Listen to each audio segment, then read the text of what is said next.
ഈ അഫാന് ഏതെങ്കിലും ഈ ഈ പൈസ ഒക്കെ കടം മേടിക്കുന്ന എവിടെ നിന്നൊക്കെയായിരുന്നു? ഫോണിൽ നിന്ന് എടുക്കുമായിരുന്നു പൈസ.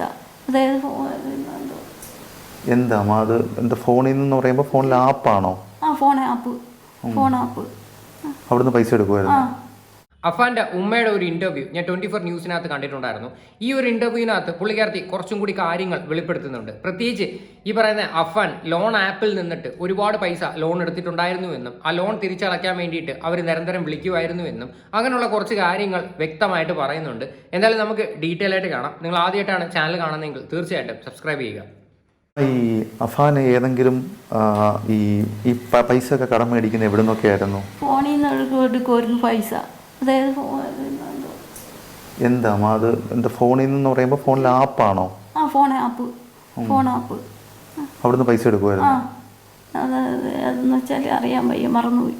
എത്ര രൂപ എടുത്തിട്ടുണ്ട് അവിടുന്ന്? അറിയില്ല. ലോണായിട്ട് എടുക്കുമായിരുന്നു. കുറെ പൈസ എടുക്കുമായിരുന്നോ? അതും അറിയില്ല. ലോണായിട്ട് എടുക്കുമായിരുന്നു പൈസ. ഇത്രയും പൈസ ലോണായിട്ട് എടുക്കുമ്പോൾ അത് എന്തിനാണ്, എന്തിന്റെ ആവശ്യത്തിനാണ് എന്ന് ചോദിക്കാനായിട്ട് ഒരു ഉമ്മയ്ക്ക് ബാധ്യതയുണ്ട് അല്ലെ? എന്നാൽ ഇവർ അതുപോലും തിരക്കിയിട്ടില്ല. ശരിക്കും പറഞ്ഞു കഴിഞ്ഞാൽ വളരെ ദൂർത്തായിട്ടുള്ള ഒരു ജീവിതമായിരുന്നു ഇവരുടെ. നാട്ടുകാരുടെ കയ്യിൽ നിന്ന് ഫുള്ള് പൈസ കടം മേടിച്ചിട്ട് ഇവർ അത് അടിച്ചു പൊളിച്ച് അങ്ങ് കഴിയുമായിരുന്നു. എന്നാൽ ആ കാശ് കടം മേടിക്കുമ്പോൾ അതെങ്ങനെ നമ്മൾ തിരിച്ചു കൊടുക്കുമെന്നുള്ള യാതൊരു ചിന്തയില്ലാതെയാണ് ഇവർ കാശ് കടം മേടിച്ചിരിക്കുന്നത്. എന്നിട്ടാണ് ഇവരിപ്പോൾ ഇങ്ങനെയൊക്കെ വന്നിരുന്ന ഡയലോഗ് അടിക്കുന്നത്. എനിക്ക് ഒരു രീതിയിലും ഇവരെ സപ്പോർട്ട് ചെയ്യാൻ പറ്റത്തില്ല.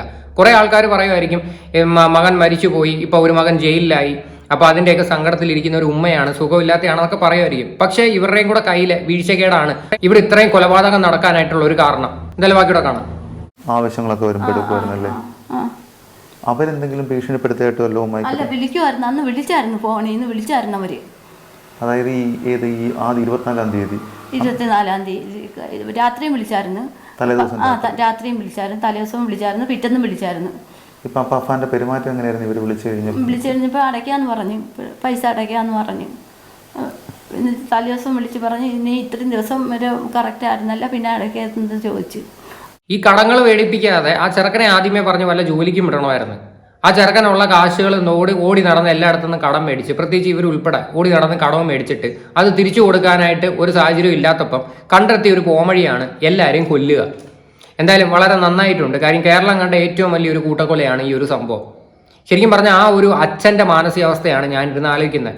ആ ഒരു മനുഷ്യൻ ഒരുപാട് നാൾക്ക് ശേഷമാണ് ഗൾഫിൽ നിന്ന് നാട്ടിൽ വരുന്നത്. ആ മനുഷ്യൻ ഈ ഒരു മരണവാർത്ത അറിഞ്ഞുകൊണ്ടാണ് നാട്ടിൽ വരുന്നത്.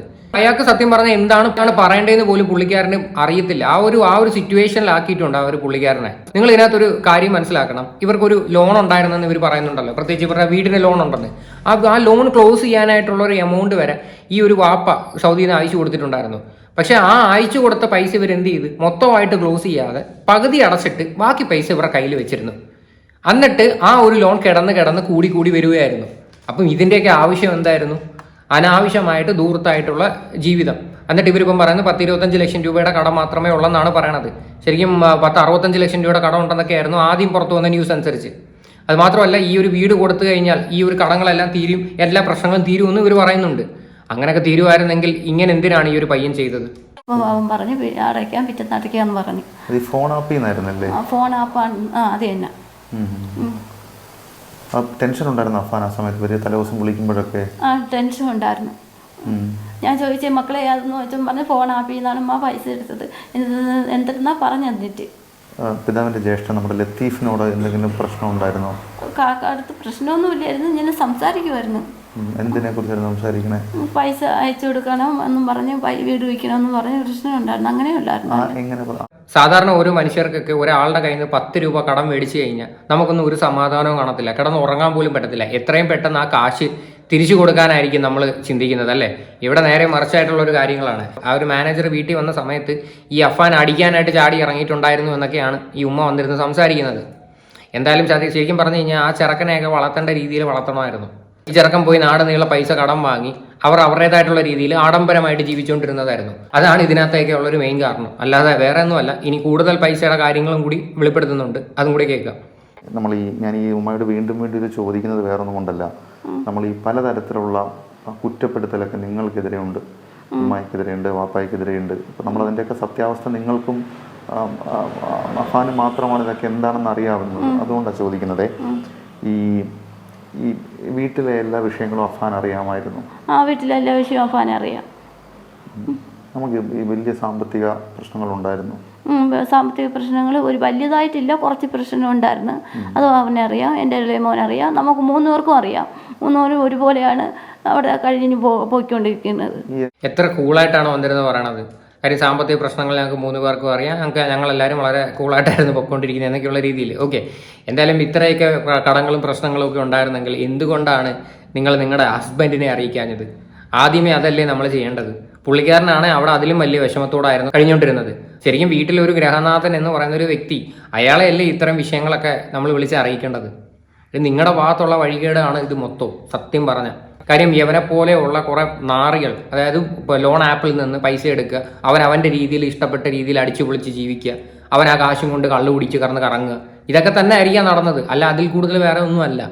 എന്നിട്ട് അവസാനം കാശ് തിരിച്ചടയ്ക്കാനായിട്ട് മാർഗമില്ലാത്തപ്പം സ്വീകരിച്ച വഴികളാണ് ഇതെല്ലാം.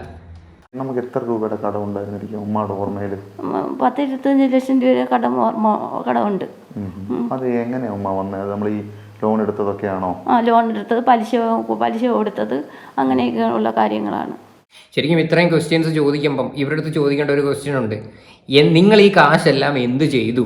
അതാണ് ചോദിക്കേണ്ടത്. അതിവിടെ ഒരു മനുഷ്യരും ചോദിച്ച് ഞാൻ കാണുന്നില്ല. ഇത്രയും പൈസ അവരെടുത്തു എന്ന് പറയുന്നു, പക്ഷെ അത് എന്തിനെടുത്തു? എന്നാൽ വേറെ കടം വീട്ടാൻ വേണ്ടി എടുത്തതാണോ? അല്ലെങ്കിൽ പെങ്ങളമാരെ വല്ലതും കെട്ടിച്ചു വിടാനുണ്ടോ? ഇങ്ങനൊന്നുമില്ല.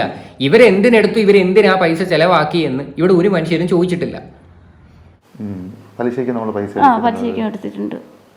ഉമ്മ ഈ നമ്മുടെ അന്ന് ഈ വെഞ്ഞാറമൂട് സെൻട്രൽ ബാങ്കിൽ നിന്ന് ആരോ വന്ന് അന്ന് എന്താ അവർ പറഞ്ഞെന്താ? അവർ പറഞ്ഞത് ലോൺ അടയ്ക്കണമെന്ന് പറഞ്ഞ്, ഇല്ലെങ്കിൽ ചെപ്റ്റ് ചെയ്യാണെന്ന് പറഞ്ഞ്, സാറിന്മാരെ മുതിർന്ന സാറ് വന്ന് എല്ലാവരെയും കൊണ്ട് നിർത്തി ഫോട്ടോ എടുക്കുമെന്ന് പറഞ്ഞ്. അഫാനും ഉണ്ടായിരുന്നു. അഫാൻ അടിക്കാൻ ഇറങ്ങിയതാണ് ആളില്ല. മാനേജറിനെ അടിക്കാനായിട്ട് ഇറങ്ങിയെന്ന്. ആദ്യമേ അത് ക്ലോസ് ചെയ്യാൻ അയച്ച എമൗണ്ട് ഫുള്ള് കൊണ്ടുപോയി സെറ്റിൽ ചെയ്യാതെ പകുതി പൈസ അടച്ചിട്ട് ബാക്കി പൈസയും കൊണ്ട് പുട്ടടിക്കുന്ന സമയത്ത് ആലോചിക്കണമായിരുന്നു. അടിക്കാൻ ഇറങ്ങുന്നതിന് മുന്നേ ഇതൊക്കെയാണ് ആദ്യമേ ചിന്തിക്കേണ്ടത്.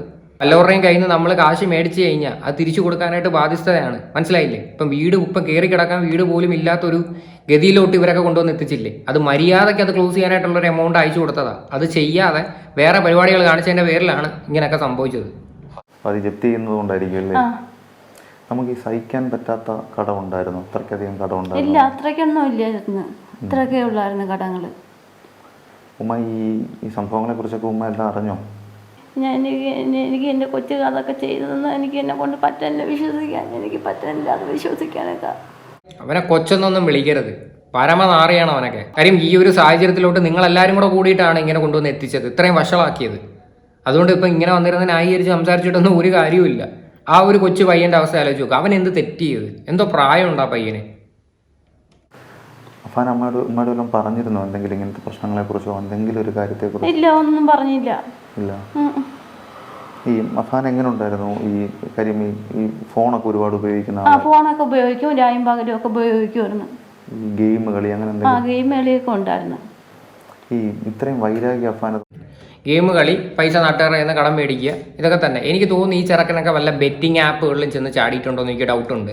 സാധാരണ ഈ ബെറ്റിംഗ് ആപ്പുകളിൽ ചെന്ന് ചാടുമ്പോഴാണ് കൂടുതലായിട്ട് ഇതുപോലെ ഇങ്ങനെ പൈസയൊക്കെ നഷ്ടങ്ങൾ വരുന്നത്. മനസ്സിലായില്ലേ? അപ്പോൾ ഇതൊക്കെ ഈ ഒരു വിഷയത്തിൽ ശരിക്കും അന്വേഷിക്കേണ്ട ഒരു കാര്യം തന്നെയാണ്. കാരണം എന്തായിരിക്കും ഉമ്മ എല്ലാവരോടും? അത് കുറച്ച് കാര്യങ്ങളൊക്കെ പ്രശ്നങ്ങളൊക്കെ ഉണ്ടായിരുന്നു. ഫാമിലി പ്രശ്നങ്ങൾ, പാപ്പാക്ക് പിന്നെ വസ്തു വെച്ച് കൊടുക്കണമെന്ന് പറഞ്ഞ് ചേട്ടനൊക്കെ പറയുമായിരുന്നു. അങ്ങനെയൊക്കെ പ്രശ്നങ്ങളൊക്കെ ഉണ്ടായിരുന്നു കുറച്ച്. അതൊക്കെ അഫാനും അറിയായിരുന്നു? അഫാനും അറിയാമായിരുന്നു. ഓക്കെ, എന്തായാലും ഇത്രയേ ഉള്ളൂ സംഭവം. എന്തായാലും ഈ ഇൻ്റർവ്യൂവിനകത്ത് ത്രൂ ഔട്ട് ഇതൊക്കെ തന്നെ സംസാരിക്കുന്നില്ല, വേറെ ഒന്നുമില്ല. ഓക്കെ, നമ്മൾ വെറുതെ ഇടുന്ന നമ്മൾ പറയേണ്ട വലിയ കാര്യമില്ല. കാര്യം ഇതൊക്കെ സത്യം പറഞ്ഞാൽ ഒരു പാഠമാവട്ടെ. ഓരോ കുടുംബങ്ങളിലും ഓരോ ആൾക്കാരുടെ ഇങ്ങനെയൊക്കെ കാശുകൾ മേടിക്കുമ്പം അത് തിരിച്ചു കൊടുക്കാൻ എന്തെങ്കിലും മാർഗ്ഗം ഉണ്ടെങ്കിൽ മാത്രമേ നിങ്ങൾ കാശ് കടം മേടിക്കാവൂ. അത് തിരിച്ചു കൊടുക്കാനായിട്ട് നമുക്ക് മാർഗ്ഗമില്ലെന്നും പറഞ്ഞ് വീട്ടിലുള്ള സകലമാന പേരെയും കൊല്ലുക എന്നുള്ളതല്ല അതിൻ്റെ ഒരു മാർഗ്ഗം എന്ന് പറയുന്നത്. ഓക്കെ, എന്തായാലും ഇത്രയൊക്കെയുള്ള സംഭവം. എന്തായാലും ഇതിനെക്കുറിച്ചിട്ടുള്ള നിങ്ങളുടെയൊക്കെ അഭിപ്രായങ്ങൾ എന്താണെന്ന് വെച്ചാൽ നിങ്ങൾ തീർച്ചയായിട്ടും കമൻറ്റ് ചെയ്യുക.